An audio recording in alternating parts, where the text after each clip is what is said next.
I'm Serena, and I never thought I'd be telling a story like this, one that starts with love and ends with betrayal so sharp it cuts through your soul.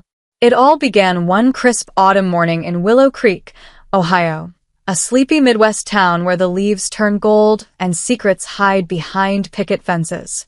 I was 32, a graphic designer with a modest house, and a heart still aching from losing my mom a few years back. My dad, the rock of our family, had built a real estate empire from nothing, buying up land and turning it into thriving neighborhoods. But that morning, as we sat in his sprawling living room, his face was etched with worry, not pride. "Serena," he said, his voice low, "are you sure about Jack? I know you love him, but something's off." I froze, my coffee mug warm in my hands. Jack, my fiancé, was the charming car salesman who'd swept me off my feet with his easy smile and promises of forever. "What do you mean, Dad?" I asked, confused. "He loves me. He respects me. I don't care that he doesn't come from money like we do." My dad sighed, his eyes heavy with the weight of his illness. He'd been fighting cancer for months, and we both knew his time was short. "It's not about money, Serena. I'd never judge a man for his bank account. I started with nothing myself. But Jack, he's got a shadow about him. And his mother, Diane? She's worse." His words hit like a cold wind. I overheard him at a barbecue, bragging to his buddies about landing the rich girl. Diane just laughed, egging him on. "Said you were their ticket to the good life." My stomach twisted. "You must have misheard, Dad. Jack would never say that. And Diane? She's been nothing but kind to me." But even as I defended them, a sliver of doubt crept in. Jack had a way of eyeing my dad's big house, asking questions about his properties. Diane, too, always seemed to steer conversations toward money, how much my dad's land was worth, how I'd be set for life someday. I pushed the thoughts away. I was in love, desperate for a family after losing my mom. Jack and Diane gave me purpose, a reason to keep going when grief threatened to swallow me whole. Looking back, I wish I'd listened to my dad. I was a naive girl, clinging to a fairy tale. My mom's death had left a hole in me, and with my dad's health fading, I couldn't bear to lose anyone else. Jack was my anchor, or so I thought. He'd propose under the big oak tree in my backyard, promising to build a life together. Diane had hugged me, calling me the daughter she never had. I believed them. I wanted to believe them. After we got engaged, I threw myself into wedding plans, ignoring the little signs. Jack would grumble about his job at the car lot, saying he deserved better. Diane would drop hints about how lucky I was to have my dad's wealth to fall back on. I brushed it off, telling myself they were just stressed. My dad tried to warn me again, one quiet evening as we sorted through old photos of my mom. "Serena, love blinds you," he said. "Promise me you'll be careful." I nodded, but my heart wasn't in it. I was too busy dreaming of a future with Jack, imagining a life filled with love, not lies. When we married, I felt like I'd found my place in the world. Jack and Diane moved into my little house in Willow Creek, a cozy two-bedroom I'd bought with my dad's help. It wasn't much, but it was mine. I thought they'd be grateful for a fresh start, but I was wrong. Jack would walk through the living room muttering, "This place is so small. Your dad lives in a mansion, Serena. Why'd you settle for this?" Diane would chime in, her voice sharp, "Your dad could have helped you get something bigger. He's got all that land, doesn't he?" Their words stung, but I swallowed my hurt. I loved them. I wanted us to be a family. My dad's warnings echoed in my mind, but I pushed them down, convincing myself I could make this work. I'd grown up watching my parents build something from nothing, my dad buying up empty lots, turning them into homes for families like ours. I thought I could build something too with Jack by my side. But every time he or Diane mentioned my dad's wealth, that sliver of doubt grew sharper, like a splinter I couldn't ignore. I kept busy with my graphic design job, pouring my heart into logos and websites for local businesses. It paid enough to cover my bills, but Jack always seemed to want more. He'd come home with stories of customers buying fancy cars, his voice bitter. "If I had your dad's money, I wouldn't be slaving away at that lot," he'd say. Diane would nod, her eyes gleaming. You're his daughter, Serena. He should be setting you up for life. I'd laugh it off, saying I was happy with what I had. But deep down, I started to wonder if they saw me as a person or just a paycheck. By the time my dad's illness worsened, I was torn between fear and denial. I spent every spare moment at his bedside, holding his hand, praying for a miracle. Jack and Diane didn't come with me. Hospitals depress me, Jack would say. Diane would add, your dad's got nurses. He doesn't need us. Their absence hurt, but I told myself they were just uncomfortable with sickness. I didn't want to see the truth, that they were already counting the dollars they thought I'd inherit. Looking back, those early days were the warning signs I missed. My dad saw through Jack and Diane, but I was too lost in love to listen. I thought I was building a family, but I was walking into a trap, one that would break my heart and change my life forever. Living with Jack and Diane in my little Willow Creek house felt like trying to hold water in my hands. It kept slipping away, no matter how hard I tried. I wanted us to be a family, to fill the void left by my mom's death and my dad's fading health. But the more time we spent together, the more their true colors bled through. Their words, their looks, their constant nudging about money. It was like a slow drip eroding my trust. Jack had a way of making his complaints sound casual, but they cut deep. One evening, as we sat on my worn-out couch watching TV, he gestured around the living room. This place is so cramped, Serena. Your dad's got that big house on Maple Street. Couldn't he have helped you get something better? I forced a smile, my heart sinking. I love this house, Jack. It's mine. I worked hard for it, and Dad helped with the down payment. That's enough. He rolled his eyes, muttering, a down payment? With all his properties, he could have done more. Diane was worse. She'd come over for dinner, her eyes scanning my modest kitchen like she was appraising it for an auction. This is cute, Serena, she'd say, her tone dripping with pity. But your dad owns half of Willow Creek. Why live like this when you could have a mansion? I'd laugh it off, saying I didn't need a mansion, but her words lingered like a bad smell. I started noticing how she'd linger by my bookshelf, eyeing the photos of my parents' old properties, asking questions about their worth. Your dad's got a lot of land, doesn't he? Must be worth millions. I tried to ignore it. I told myself they were just dreaming big, that they didn't mean any harm. My graphic design job kept me busy, and I poured my energy into it, creating logos for local diners and posters for town events. It wasn't glamorous, but it paid the bills. Jack, though, seemed to resent my contentment. He'd come home from the car lot, tossing his keys on the counter with a scowl. Sold a Lexus today, he'd say. Guy didn't even blink at the price. Must be nice to have that kind of cash. I'd nod, unsure how to respond. He'd look at me, waiting, like I was supposed to offer him something.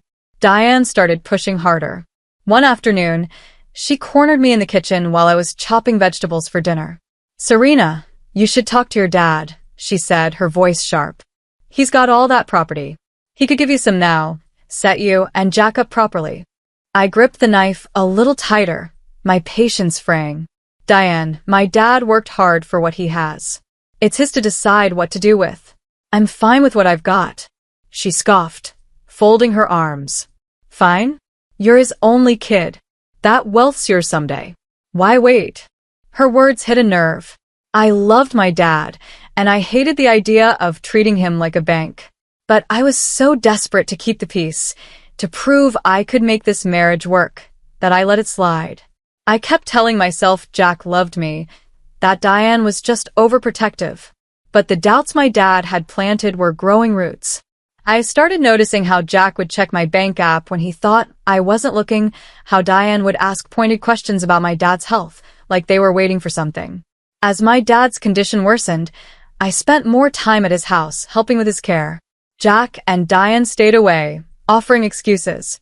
I'm no good with sick people, Jack would say, shrugging. Diane would add, he's got doctors, Serena. You don't need to be there all the time. Their indifference stung, but I was too focused on my dad to confront them. He'd hold my hand, his grip weak but warm, and say, You're stronger than you know, Serena. Don't let anyone take that from you. I'd nod, tears in my eyes, but I didn't fully understand what he meant. Not yet. One night, after a long day at the hospital, I came home to find Jack and Diane whispering in the living room. They stopped when I walked in, their faces guilty. What's going on? I asked, my voice tight. Jack smiled. Too quick. Nothing, just talking about work. Diane nodded, but her eyes darted away. I didn't push it, but the air felt heavy, like they were hiding something. Later, I overheard Jack on the phone, his voice low. Yeah, her dad's not doing great. It won't be long now. My heart sank. Was he talking about my dad's death, like it was a business deal? I started keeping my distance, focusing on my dad and my work. But Jack and Diane didn't let up. They dropped comments about how lucky I was to have a wealthy father, how I should secure my future. It was exhausting, like living with vultures circling overhead. I wanted to believe in our love, in the family we were supposed to be. But every snide remark, every greedy glance, chipped away at that hope. I was starting to see the truth my dad had tried to show me, that Jack and Diane weren't here for me. They were here for what they thought I'd inherit. When my dad passed away, it felt like the ground crumbled beneath me. One gray morning in Willow Creek, I got the call from the hospital. His fight with cancer was over, and I was alone, my heart shattered into pieces I didn't know how to pick up. I'd spent every day by his side, holding on to his stories of building his real estate business, of the love he and my mom shared. Now he was gone, and I was left with a void that swallowed everything else. I expected Jack and Diane to be there for me, to hold me up through the grief. But they were nowhere to be found. When I asked Jack to help with the funeral plans, he shrugged, his eyes on his phone. Funerals aren't my thing, Serena. You've got this. Diane was even colder. Your dad wasn't family to us, she said, her voice flat. We'll pass. I stood there, stunned, their words like a slap. My dad had welcomed them, shared meals with them, and they couldn't even show up to say goodbye. I swallowed my anger, too broken to fight, and threw myself into arranging the service alone. The funeral was small, held at a quiet chapel in Willow Creek. I stood by the casket, clutching a photo of my dad and me at a county fair, both of us laughing under a summer sky. Friends and neighbors offered condolences, but Jack and Diane's absence was a gaping hole. I kept hearing my dad's voice, his warnings about them, and for the first time, I let myself wonder if he'd been right all along. Were they really here for me, or for something else? A few days later, the lawyer called me for the will reading. Jack and Diane suddenly perked up, their indifference replaced by a hungry curiosity. When's the reading? Jack asked, leaning across the kitchen table. We should be there, right? Diane nodded, her eyes gleaming. We're family, Serena. We have a right to know what your dad left you. I shook my head, my voice firm. It's private. Only I'm invited. Their faces darkened and Jack snapped. That's ridiculous. I'm your husband. I should be there. Diane chimed in. This is an insult.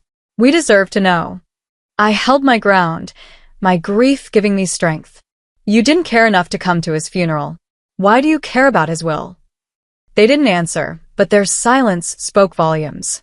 At the lawyer's office, I sat alone, listening as he read my dad's wishes. I expected some money, maybe a piece of his business. But what I heard left me speechless. A secret clause, a plan my parents had set in motion long before. I left the office in a daze, my heart pounding with a mix of shock and clarity.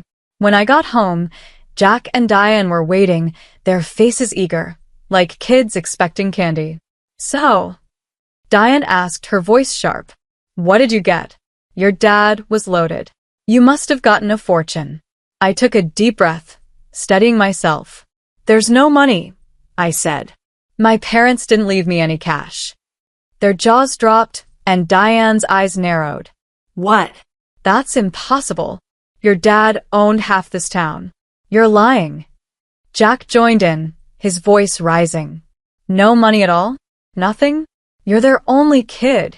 I stayed calm, though my heart was racing. The lawyer was clear. No money. You can check my bank account in a few days if you don't believe me. Diane scoffed, folding her arms. This is absurd.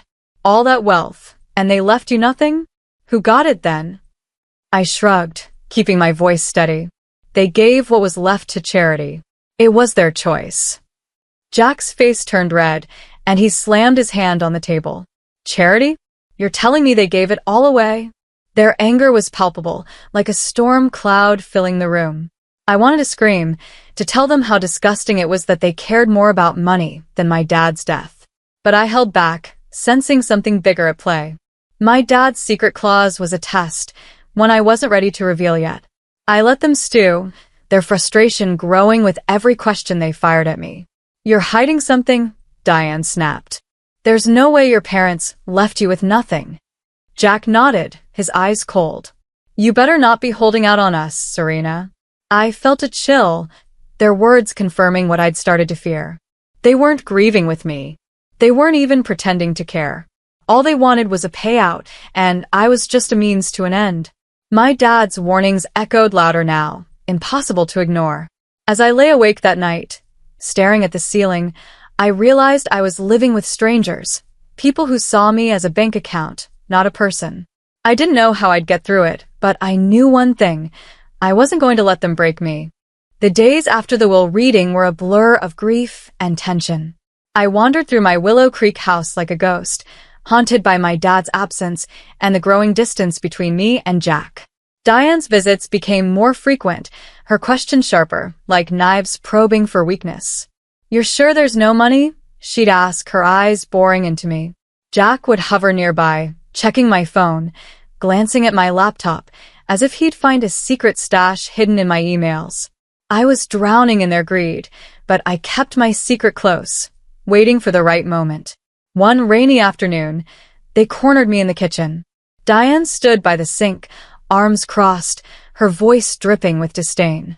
Serena, be honest. Your parents were rich. There's no way they left you nothing. You're holding out on us.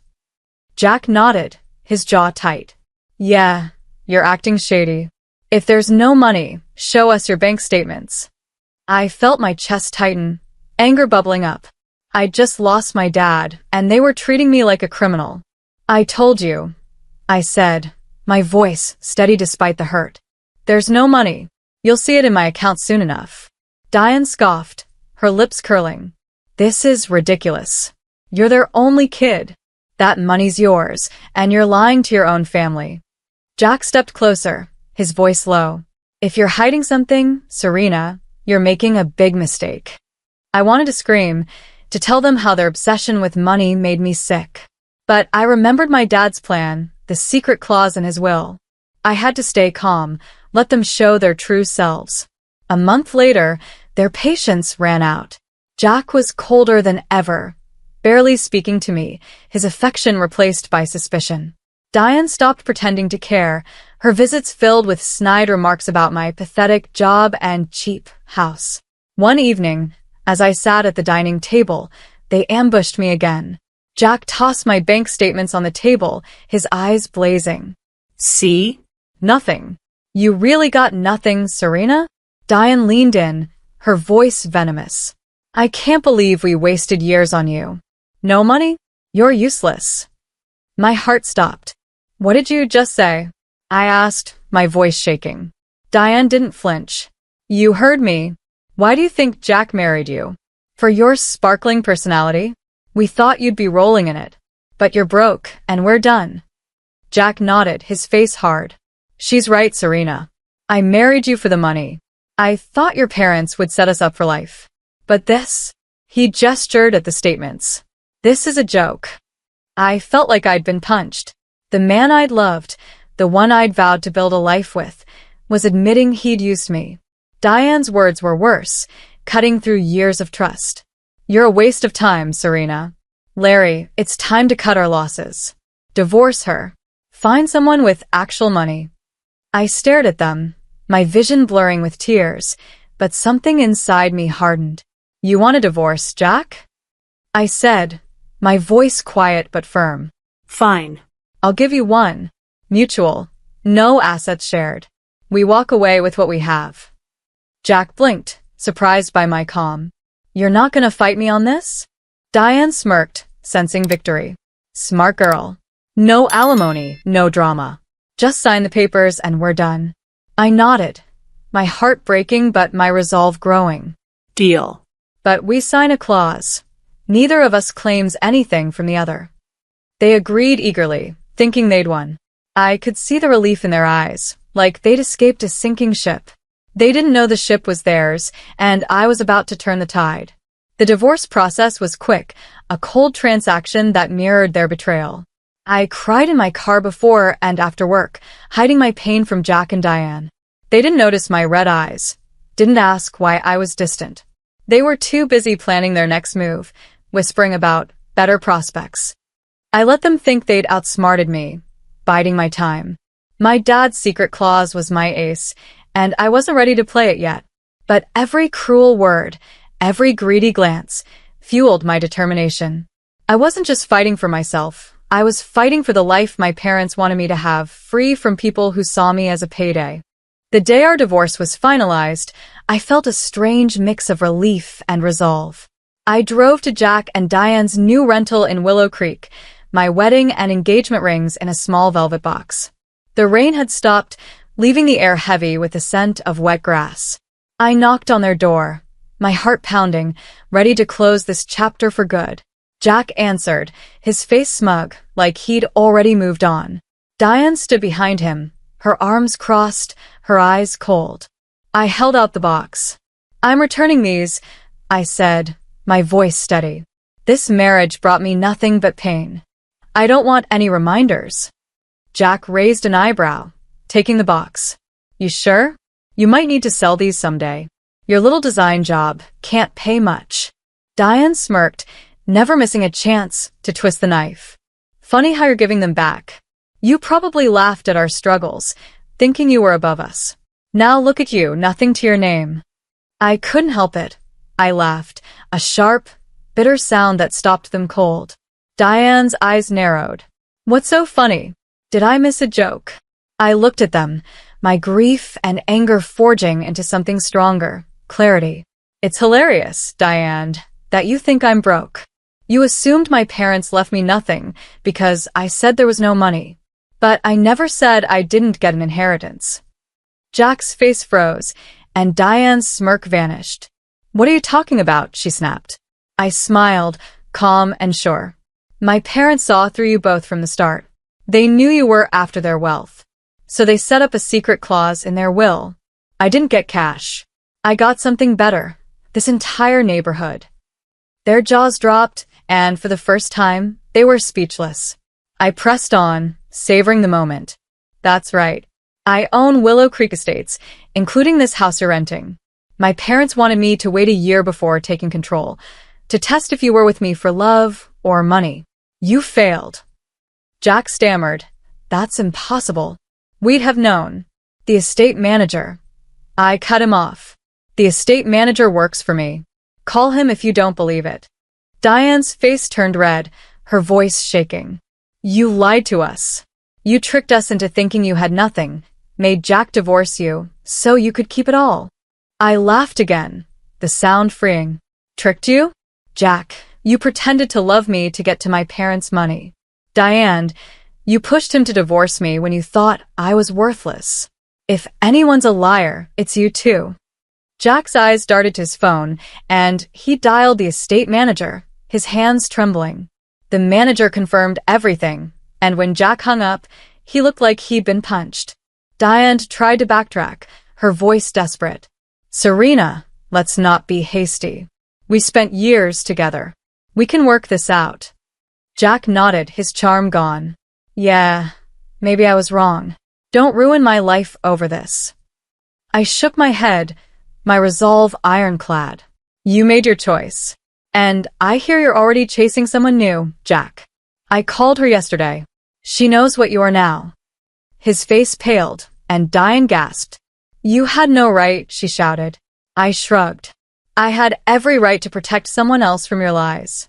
In the weeks that followed, they begged, showing up at my house, pleading for forgiveness. They'd already been evicted once before, and no one in Willow Creek would rent to them now. I'd let them stay in my property out of pity, but that was over. When the neighborhood officially became mine, I served them eviction papers. They showed up one last time, yelling, calling me names. I called the police, who escorted them out with a warning. I filed a restraining order, and word spread fast. Willow Creek's a small town. Gossip travels like wildfire. Jack and Diane were shunned, their reputations in tatters. They packed up and left, starting over somewhere far away. As for me, I stepped into my new life, free from their poison. My parents' gift wasn't just property, it was a lesson in trust, in seeing people for who they are. I walk through Willow Creek now, past the homes my dad built, and I feel him with me, guiding me still. I'm rebuilding, not just my life, but my heart, knowing I deserve love that's real, not bought. To everyone who's followed this journey, thank you.